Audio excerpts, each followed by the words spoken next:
Sa bayan ng Lemery, Batangas, matatagpuan ang isang napakalaking abandonadong kastilyo. Isang istrukturang tila direktang hinango mula sa mga fairy tale o pelikula. Sa unang sulya pa lang, sa ganda at kaakit-akit na itsura nito, iisipin mong nasa ibang bansa ka, marahil sa Europa o sa mga kahariang na madalas nating napapanood sa sinihan. Ngunit sa kabila ng ingranding arkitektura at kakaibang alindog, nakakalungkot isipin na ang lugar na ito ay nananatiling tahimik, sarado at iniwan na lamang ng panahon. Bakit nga ba ito naabandonang bigla? Ano ang tunay na istorya sa likod ng kastilyong ito? At nasaan na ang mga may-ari at ano ang dahilan kung bakit hindi na ito binuksan sa publiko? Samahan niyo ako at ating tuklasin ang mga kwento, kasaysayan at mga haka-haka na bumabalot sa abandonadong kastilyo ng Lemery, Batangas. Sino ba talaga ang nagtayo nito? Ano ang mga pangarap sa likod ng magarang istrukturang ito? At bakit sa kabila ng potensyal nito bilang isang malaking atraksyon ay unti-unting nababalot ng kalungkutan at katahimikan? Yan ang susubukan nating alamin dito sa video na ito.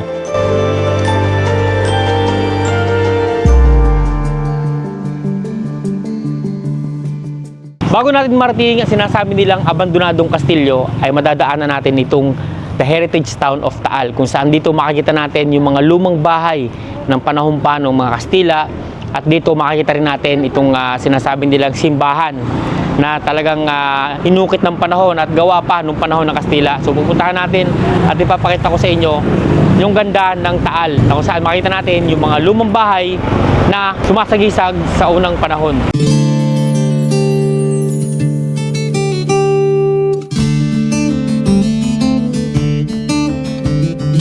So mga ponyo, dito na tayo ngayon sa isang makasaysayang simbahan dito sa Taal, Batangas. Sobrang nakakabilib talaga at nakaka-amaze makita yung ganitong itsura ng struktura. So tara, lapitan natin para makita natin ang malapitan. So dito sa harap, makikita natin merong statwa ni Papa Jesus sa harapan. At kung mapapansin nyo dito, kasalukuyan ay merong kinakasal sa simbahan at talagang nakakabilib makita yung struktura. So dito makikita nyo yung lumang design at talagang gawa sa adobe. Kung mapapansin nyo talagang pag mga gawa sa adobe nung unang panahon ng Kastila ay talaga namang napakatibay. Imagine mo, ilang taon na halos sa simbahan na ito, pero hanggang ngayon matibay at ito talaga namang napakaganda pa rin. Tara, lapitan natin pa. Hindi ko maiwasang mamangha sa aking nakikita at iniisip ko paano nga ba naitayo ang simbahan na ito, gayong napakahirap buhatin ng mga adobe dahil sa laki at bigat nito, at naiisip ko rin ang sakripisyong binigay ng ating mga kapwa Pilipino para lang maitayo ang ganitong klaseng simbahan noong panahon ng mga Kastila. Talagang ang laki ng tipak ng adobe nung simbahan. So yan, pansinin nyo. Solid na solid talaga na adobe talaga, yari sa adobe yung simbahan. Talagang tumatagal. So hindi tayo makapasok ng simbahan kasi nga merong event, may kinakasal.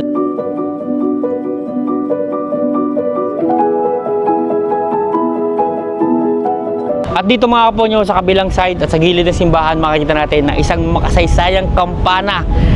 Talaga namang antik na itong kampana na ito, kasi makikita nyo dito nakalagay pa yung pangalan St. Martin CBPO, Patron del Pueblo de Taal. At dito makikita nyo meron siyang parang drawing na tao na may kabayo, halos masira na, nabibitak na. At dito sa kabilang side meron pang isa pang kampana. So dito naman mga kapoy, sa kabilang side katabi nung isang malaking kampana ay makikita yung mas maliit na kampana. At dito makikita nyo nakasulat dito Oktubre 1856. So talagang napaka luma na at antik na itong kampana na ito. Nakakabilib makakita ng ganitong mga sinaunang kampana. At dito makita nyo halos kinakalawang ngayon nakasabit. Buti na lang hindi pa siya nalalaglag. At dito sa ilalim mga kaponyo, makita nyo halos sisira na rin yung mga struktura nitong kampana na ito. So ito yung patunay na talagang itong simbahan na ito ay talagang ginawa pa ng napakatagal ng panahon. Halos siguro 100 years na itong simbahan na ito. Ang tagal kong hindi nakakita ng ganitong kalesa. Tingnan nyo, ayan o, talagang para ka talagang bumalik sa unang panahon kapag nakakita ka ng mga ganitong klase ng mga imahe na ito yung transportasyon na ginagamit noong unang panahon dito sa atin. Wala pang mga jeep, wala pang kahit anong mga sakyan, kalesa talaga gamit ang kanilang mga kabayo. At dito sa kabilang side, makita nyo, sinaunang upuan. So, noong unang panahon, ito yung mga upuan na typical nyo makikita sa mga bahay. Lalo na pag medyo may kaya ka sa buhay. At dito makikita natin, ito yung pinaka tanggapan ng parokya, Basilica de San Martin sa Taal. So, sarado sila ngayon. So, kasi araw ng Sabado ngayon. At kung mapapansin nyo, maraming tao pupunta dito simbahan para magsimba. Kasi talaga namang napakaganda ng simbahan na ito ng Taal, Batangas.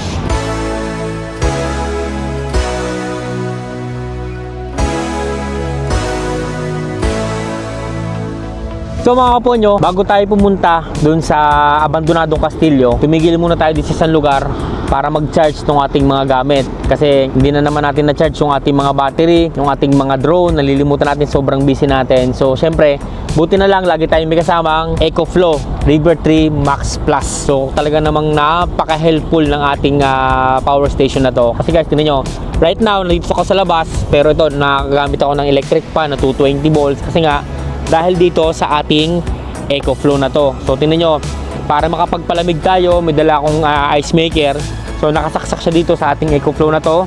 And right now, buhay yung ating EcoFlow. Ayan, meron tayong 73% at kumakain siya ng 196 watts. So nakasarge natin yung mga camera, yung ating action camera, yung ating drone, nakasaksak lahat dyan gamit ang ating EcoFlow River Tree Max Plus. So bakit nga ba EcoFlow River Tree Max Plus ang lagi kong kasama sa mga biyahe ko? Guys, napakasulit ng bili ko dito. Imagine mo, napakagaan niya, napaka-handy. 4.7 kilo lang kapag ito lang kasama, itong nasa ibabaw. Pero kapag may kasamang extra battery na EB600, aabot siya ng 10.8 kg. So napakagaan pa rin nun, napakadali pa rin buhatin. And ang kagandahan sa kanya, meron na siyang DC and meron na rin siyang AC. Okay, so pag gabi naman siya, pwede mo rin siyang lagyan ng ilaw. Ayan, pwede mo siyang lagyan ng ilaw. May tatlong mode siya, may blinker din siya. Kaya napakasulit. Tapos, ang kagandahan dito guys, pwede mong gamitin yung ating extra battery na EB600 kahit hindi siya nakasaksak dito sa ating power station, no? So pwede siyang tanggalin. So try natin tanggalin muna. Papakita ko sa inyo para makita nyo mabuti. So pwede siyang tanggalin dito sa ating power station. Ayan, pwede mo siyang tanggalin. And guys, pwede mo siyang gamitin gamit lang itong ating battery lang. So parang magiging power bank siya. Imagine mo, ganito kalaking power bank. Magagamit mo siya, meron siyang Type C. Pwede kayo magsaksakan ng kahit ano na Type C na saksakan. So napakagandang gamitin ito guys. Ang kagandahan pa dito guys, meron siyang tatlong port na 220. Isa sa unahan at merong dalawa dito sa likod. At ang pinaka the best para sa akin dito sa power station na to, meron kayong tatlong mode para i-charge itong battery na to. Pwede siya sa solar, pwede siya sa sasakyan at pwede siya sa 220 volts sa mga bahay nyo. So hindi kayo mauubusan ng kuryente. Ang pinaka paborito ko talaga dito is isasaksak siya sa sasakyan kasi while traveling, nagcha-charge siya, and pag tumigil tayo sa lugar, pwede natin gamitin itong ating EcoFlow River Tree Max Plus para magluto ng pagkain, magsaksak ng mga kettle. So napakadali talagang gamitin yan. And meron din siya ditong port para sa ating pwede kang gumamit ng mga port na mayroong katulad din sa sasakyan. And meron siyang dalawa pang USB, ayan dalawa, and isa pang Type C port. So talagang sulit na sulit kayo sa pagbili nyo dito sa ating EcoFlow River Tree Max Plus. At ang gusto kong pasan niya mga kaponyo, napakabilis ng charging niya talaga. For almost 1 hour lang, puno na ulit ang inyong EcoFlow River Tree Max Plus. So napakabilis talaga niya i-charge. At talaga namang ang battery niya napakakuna talaga, na talagang halos gamitin nyo maghapon, pwede. At ang isa pa sa nagustuhan ko dito mga kaponyo sa power station na to, ang battery niya is meron siyang Life P04 na kayang tumagal ng 10 taon. So imagine mo 10 taon magagamit mo yung iyong power station na hindi magkakaproblema ang battery. Talagang sulit na sulit talaga pag meron kang ganitong EcoFlow River Tree Max Plus. Ang kagandahan pa dito guys, meron tong X-Boost mode na kayang i-handle yung power ng mga kettle at mga heater na gagamitin natin. Kasi meron siyang X-Boost mode. Ito yung app siya, meron siyang app na gagamitin tayo para ma-monitor natin yung kanyang mga activity, yung output niya, yung input niya, at pwede mong i-select yung ating X-Boost mode gamit ang ating application. So yan. So meron tayo dito, click natin siya. So yan, makikita natin guys, yan. So meron 72% charging and ito yung on and off niyan. So right now, gumagamit tayo ng AC. So kung makikita nyo dito, meron tayong 49 watts na tumatakbo dito sa ating EcoFlow. So gamit lang yung ating app, magagamit natin yung X-Boost mode. So pamamagitan nitong app na to. So buksan lang natin tong input and output. So yan, makikita nyo X-Boost mode. I-on nyo lang siya and pwede na kayong gumamit ng mga electric kettle, mga heater. So gamit lang itong ating EcoFlow River 3 Max Plus. At kaya itong paborito kong dalhin sa aking mga biyahe kasi pwede tayong magsaksak dito ng sabay-sabay. So tingnan nyo mga kapo nyo. Sa ngayon, meron tayong nakasaksak na electric fan. Nakaupo tayo sa tabi, para hindi tayo naiinitan, 220 yan. At dito, meron tayong nakasaksak na ilang camera yan. So gamit tayong extension. Merong isang charger, yan, dalawang charger at merong isa pang port para sa camera. Ngayon, sinacharge natin is yung ating camera, yung ating action camera, yung ating battery ng drone. At syempre, gamit yung ating ice maker. Gumagawa tayo ng yelo para magamit natin sa biyahe natin kasi nga sobrang init. So sa ngayon, pagbubukas lang natin pero nakapag-generate na agad siya ng yelo. So yan, may yelo na agad tayo. So ito yung pinaka paborito ko talaga sa lahat kasi kahit nasa biyahe ako, pwede akong gumawa ng yelo gamit lang ang ating EcoFlow River 3 Max Plus. Imagine mo makakagawa ka ng yelo gamit yung ating power station. So ang kagandahan dito sa ating power station na to, wala tayong marinig na ingay. Talagang tahimik na tahimik. Magagamit natin yung ating EcoFlow River 3 Max Plus kahit saan na hindi tayo makakaabala sa kahit kanino. Kung gusto nyo ng ganitong klaseng power station, i-click nyo lang ang link dyan sa description ng ating video para maka-order na kayo ng sarili nyong EcoFlow River 3 Max Plus. Ilang araw na lang ang natitira, bumili na ng River 3 Max Plus ngayon para makakuha ng libreng solar panel at dagdag na 5% discount sa aking mga exclusive link at code. So mga kapo nyo, sa likod ko ay makikita natin itong abandonadong kastilyo na matagal ng panahon na hindi napapasok ng ating mga kababayan. So sa ngayon talagang nakakaramdam ako ng panghihinayang kasi napakaganda niya. Parang wala ka sa Pilipinas pag nakita mo siya. Para kang nasa Disneyland kasi talagang ang ganda ng pagkakagawa niya. So mapapansin nyo, may mga palaruan pa sa baba niya, may mga parang maliliit na Ferris wheel, tapos sa kabandaron, tapos may parang bilog doon na parang swimming pool na mayroong laman tubig. So kahit matagal na talaga at kupas na yung mga pintura, kitang-kita pa rin yung ganda ng pagkakagawa niya at talagang kaya dinadayo pa rin dito. So sa kabilang side naman dito mga kapon nyo, makikita nyo, marami pa rin at sa ating mga riders na dumadaan dito at nagpipicture kasi nga napakagandang background itong kastilyo na to kasi wala kang makikitang kastilyo na ganyan yung yari na talagang halos hinango sa Disneyland kung makikita nyo mabuti. So ito yung kauna-unahang kastilyo na itinayo dito sa Batangas. Kaso nga lang nakakapanghinayang na hindi na siya nabuksan sa publiko at hindi na napapasok ng ating mga kababayan.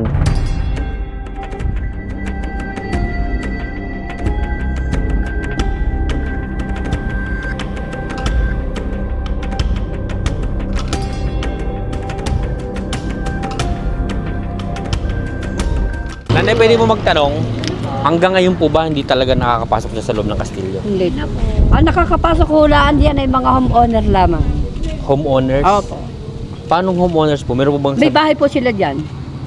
May bahay po ba sa loob niyan? Bahay. Ah, Yan ho lang ang nakakapasok diyan. Kahit o member, hindi ho nakakapasok diyan. okay. Ilan taon na po siyang Nay?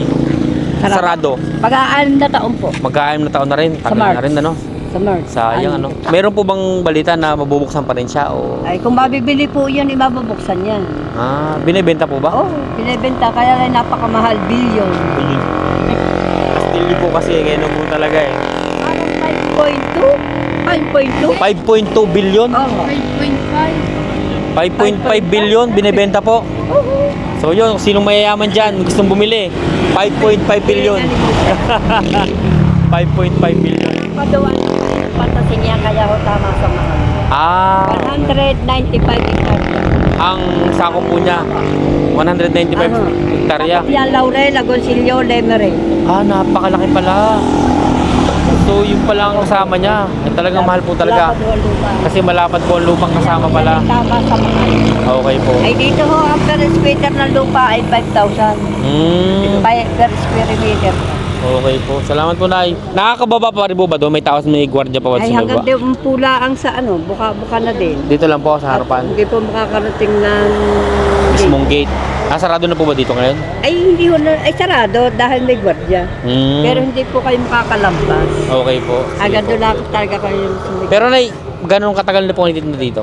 Matagal na po. Bakit po na-abandon na yun? Bakit hindi na po? Ay, namatay na ho ang may-ari. Namatay na may-ari. Mhm. Hindi na siya talaga naasikaso. May asawa ho, hindi ho na maasikaso ng asawa dahil ang babae ay bulag. Bulag. Yung parang sila ka-diabetes. Dating hindi po bulag o nabulag. Napariyan ho yan lagi. Nung yan ay bukas pa. Nung yan ay nakakapasok pa ang mga sasakyan. Kilala niyo po ba yung may-ari? Ay hindi Hindi ho. po na- Kita ko po yung babae. Nakita ko na po yun ng personal dahil meron Bulag na isa. po nung nakita nyo. Hindi Medyo niyo po napansin. nakakaaninag pa naman siya ng kaunti. Hindi na nga lahat talaga siya nakakakita ng kalawakan ng kanya. Ano po bang may-ari niyan? Ano po lahi? Pilipino din po may-ari? Oo. Chinese? Mm. Half Chinese at saka half Filipino. Ang babae ho Pilipino, ang lalaki ho ang Chinese. Sayang naman ano. Kaya pala binibenta na kasi wala nang nag-aasikaso. Wala na. Tagal na, taon na. Anim na taon. So nasa sakasakali na yung malaking bagay pag nabuksan ano, marami yung dadayo no. Sige muna, salamat po na, thank you po. So nakakagulat mga kaponyo kasi binibenta pala yung Kastilyo. Imagine mo, bilyon ang pagbebenta kasi nga napakalaking lupa ng kasama nitong Kastilyo na to. So ngayon ko lang din narinig yung istorya hango doon sa mga taga rito na matagal na nagtitinda na namatay na pala yung mismong may-ari at ang natitira na lang nag-aasikaso ay yung asawa na nagkaroon pa ng diferensya at nabulag daw yung kanyang mga mata, kaya siguro nga hindi na masikaso at ngayon binibenta na. So hindi lang kung totoo ba yung istorya nila, pero at least nakarinig tayo ng kwento ng mga kababayan natin na matagal na nandito sila yung mga lehitimong taga rito na nagbebenta ng mga paninda nila sa mga dumadayo rito. So medyo maulan na, medyo aabutin tayo ng ulan. So mga kaponyo, dito pa lang hindi na tayo makakapasok kasi pagbaba mo pa lang pala sa mismo entrance, ito may gate na dito, sarado na, wala na, hindi talaga makakadaan yung sasakyan. So hindi ko alam kung posible bang pumasok yung mga tao dito, pero ayan, may mga nakaharang na kadena at talagang hindi na makakapasok. Ito pala, may gwardiya, magtanong tayo. Tanong tayo kay sir. Sir, magandang umaga po.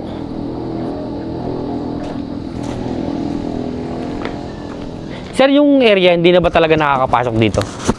Gano'n na po katagal yung... Sir, gumagawa lang kami ng information tungkol po doon sa Kastilyo. Gano'n na po katagal yung yung abandonado na yung Kastilyong ito? 20 years na po. 20 years na. Tagal na po itong close. Tagal na pala, ano?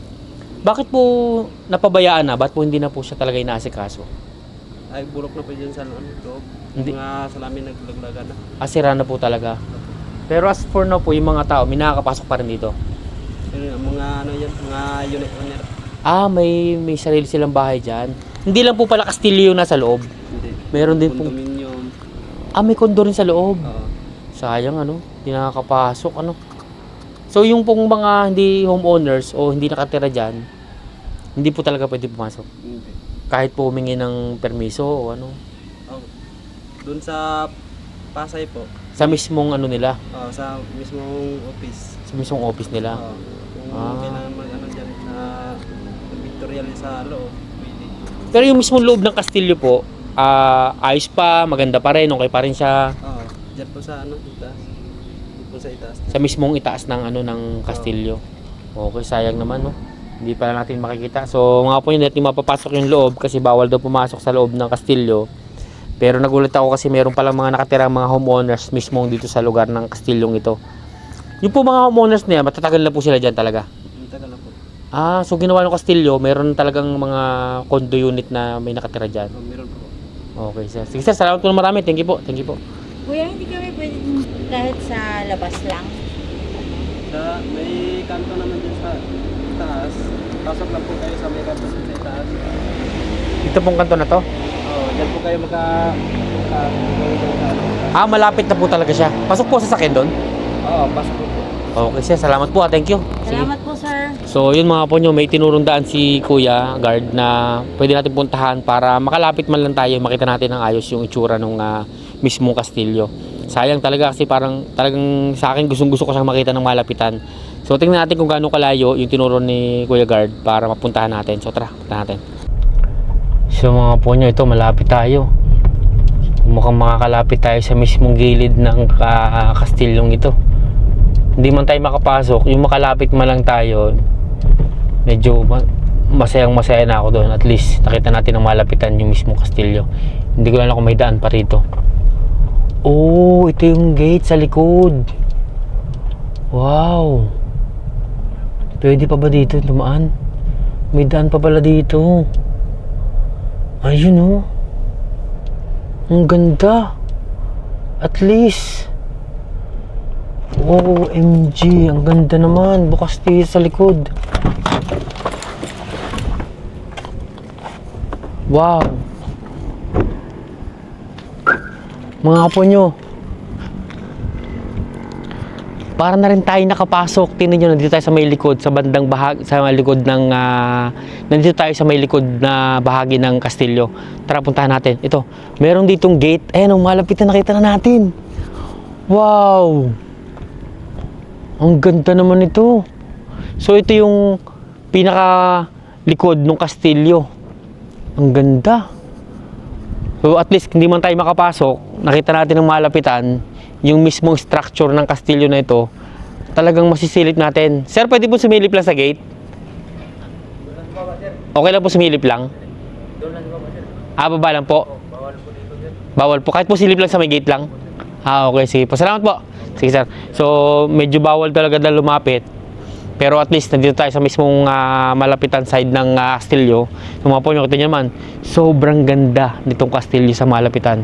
Ano pa kaya kung mapasok natin? Medyo luma na siya pero still yung structure niya, yung pagkakagawa niya, dito pa rin. Nakatayo pa rin. Talagang pinupuntahan pa rin ng maraming tao. Ang ganda niya guys, sobra.